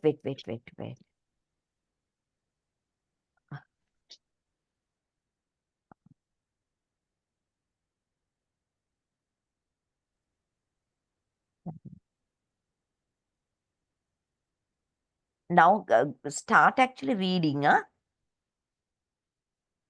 okay? Studying, actually, not reading, actually. You have to start reading. Okay, Yes, ma'am. otherwise you are in trouble because you know it's not easy, to tell you the truth, okay? It's not easy because of the terminology and all that, but it's very interesting if you take interest and do that. It's up to you then, okay? So I will remove psychology one, the personality ones, because you know, I'm not sure to what extent that I will be doing it, okay? So the rest of the it, can I actually share a zip file in the chat? Is it Yes, possible? madam. Then it's easier.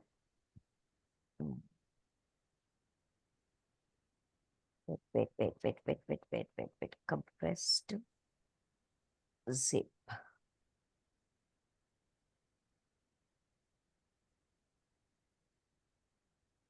For the exam purpose, Read only the materials.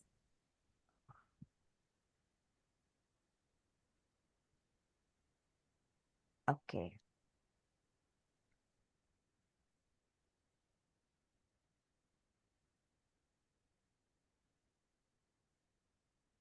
Lecture notes. Right.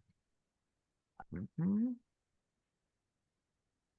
Officially also I will be sending. Huh?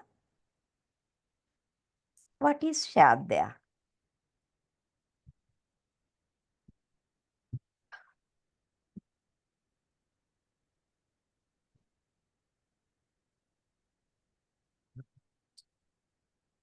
Your computer.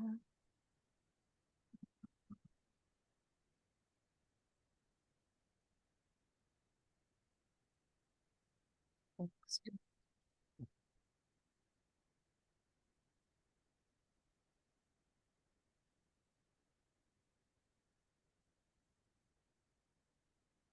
I'm sending. It will take a while, no? Because lots of stuff, ne? Okay, ma'am. Yeah. In the meantime, what we have done so far, I will give you a recap. The first session, introduction. In the introduction first session in 2 hours, we discussed definition of psychology. I don't think that it's possible to send up. I have actually, I'm sending, but let's see.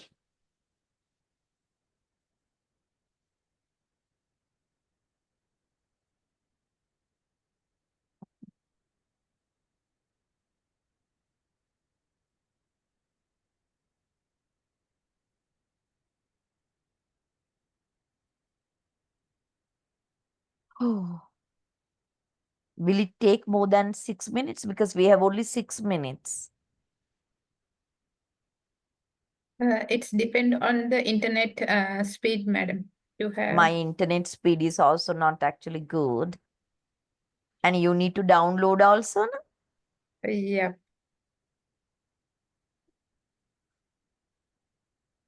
If we lucky, we can have it. Let's see. Right. Okay, then we'll wait and see then, okay? Then in that definition of educational psychology, and then we discuss uh,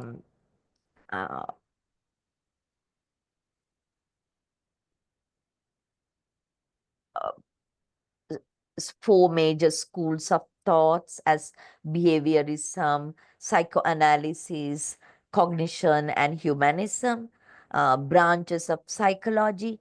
So, what is educational psychology? This is what we discuss on the first day, right?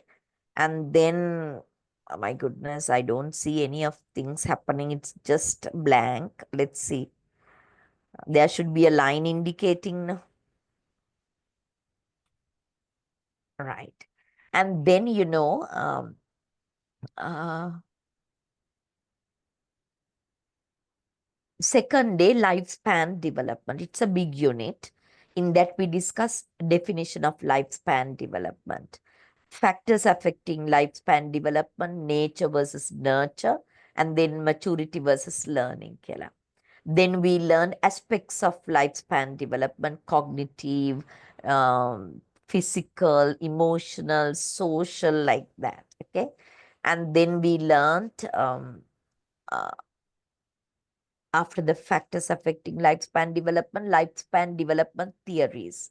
In that, to discuss cognitive development, Piaget's theory of cognitive development. Then we discuss the Sigmund Freud's personality development, Erik Erikson's psychosocial development, and then Bronfenbrenner's ecological system, and then Kohlberg's moral development. Those are the theories of development we discuss. Then after that, we came to cognition, the third unit. What is cognition? I give you definitions. Then sensation and perception as the first cognitive process. And then perception, gestalt, laws of perception, and the implications for the teacher. And then the memory.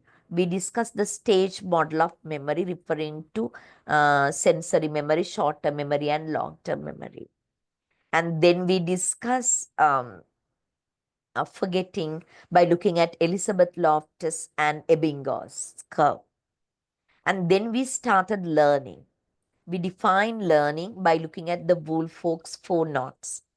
And then we started with behavioral learning theories. Learning is habit formation through repetition. And we discussed Ivan Pavlov's classical conditioning and B.F. Skinner's operant conditioning. And nothing is happening, no putte. I have attached and I'm sending, but it indicates no how much is actually done and all that. Nothing happens. What can we do?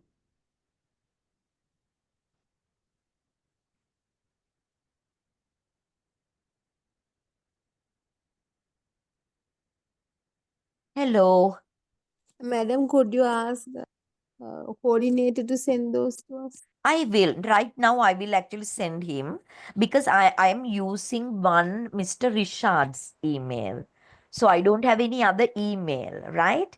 So once it is sent there, I don't know. This is a new coordinator that he's getting it, the Kerala. So I told him, check Mr. Richard's email. If he doesn't have access, he has to get it from Mr. Richard because I don't have an email. So I will ask him to send me an email address where I can share the lecture notes because it will take time. I can wait, but you also have to wait then for downloading and everything.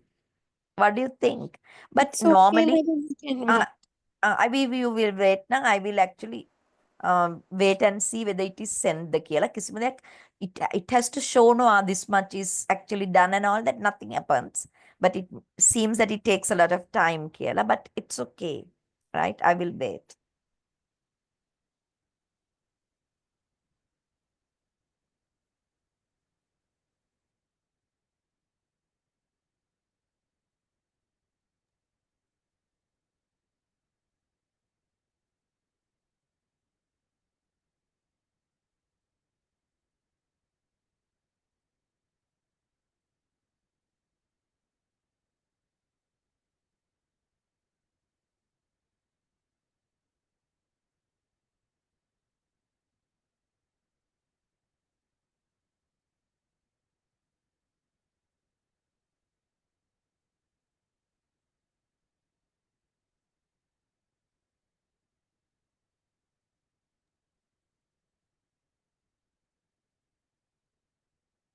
Mm, not attaching Putta.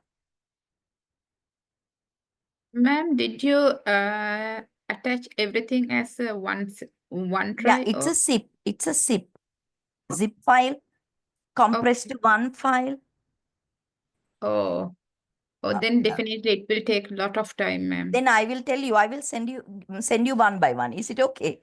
Yep, I Yeah, think it is better even if and it, it's quick. yeah, that I will give it a try. Okay, topic 1. Okay, sent. Once it is sent, you have to tell me it's there, Kira, topic 1. Okay. Yeah. Okay, ma'am. Mm.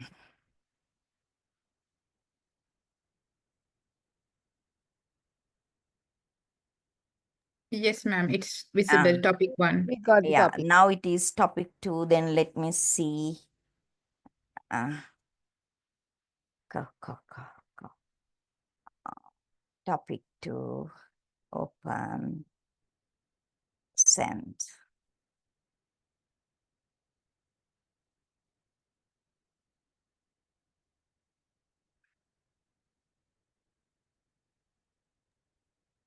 Now it's receiving, ma'am. Mm. Topic 2 is also there, na? Yeah, yes, ma'am. Then topic 3, cognition.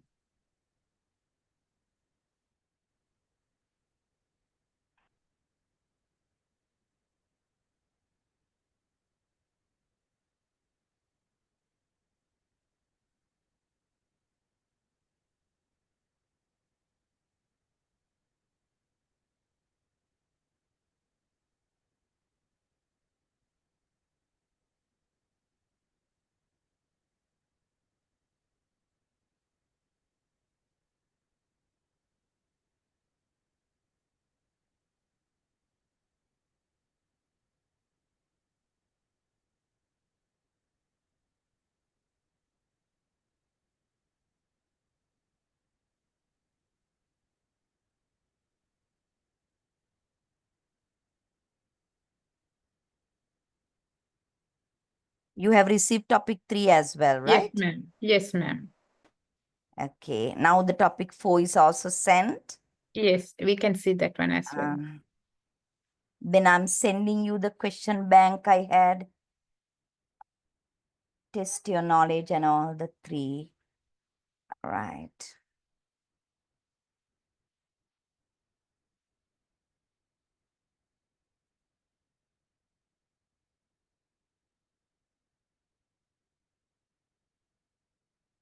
Right. So what I have done so far, it is sent. Okay.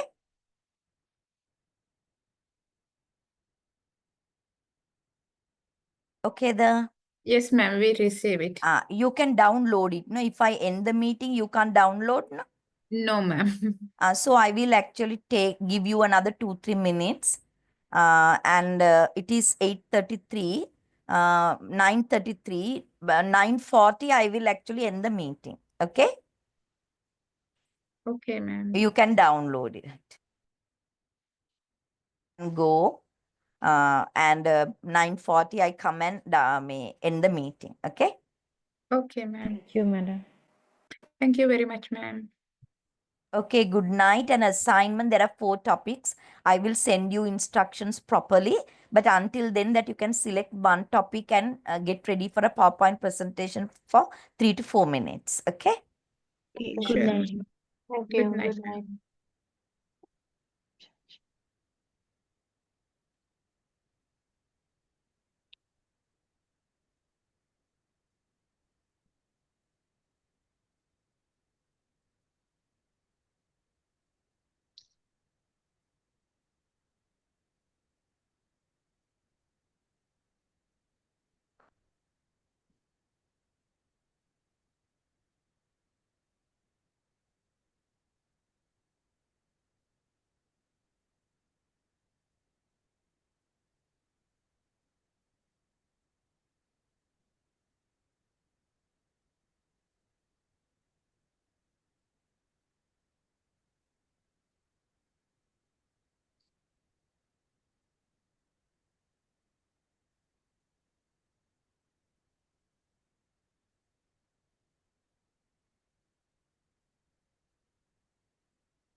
Hello?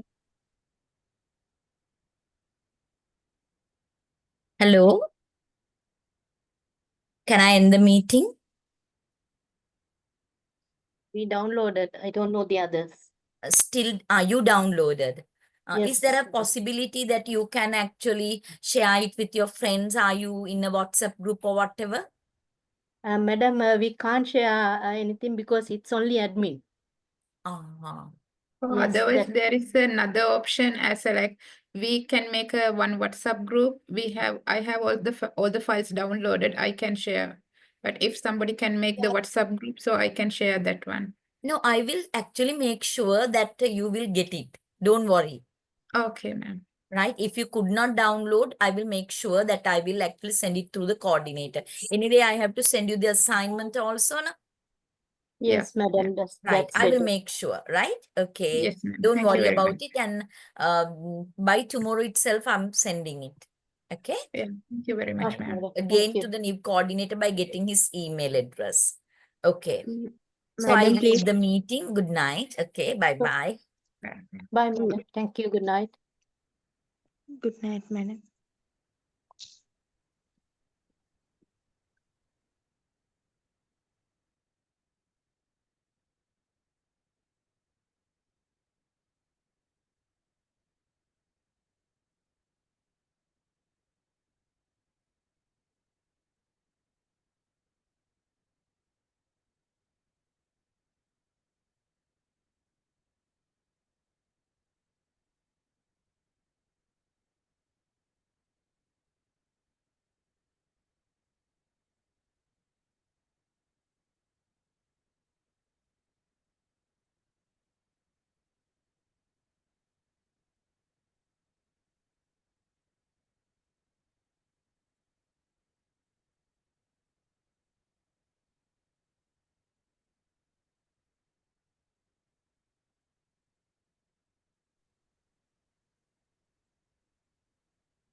Yes, yes, yes.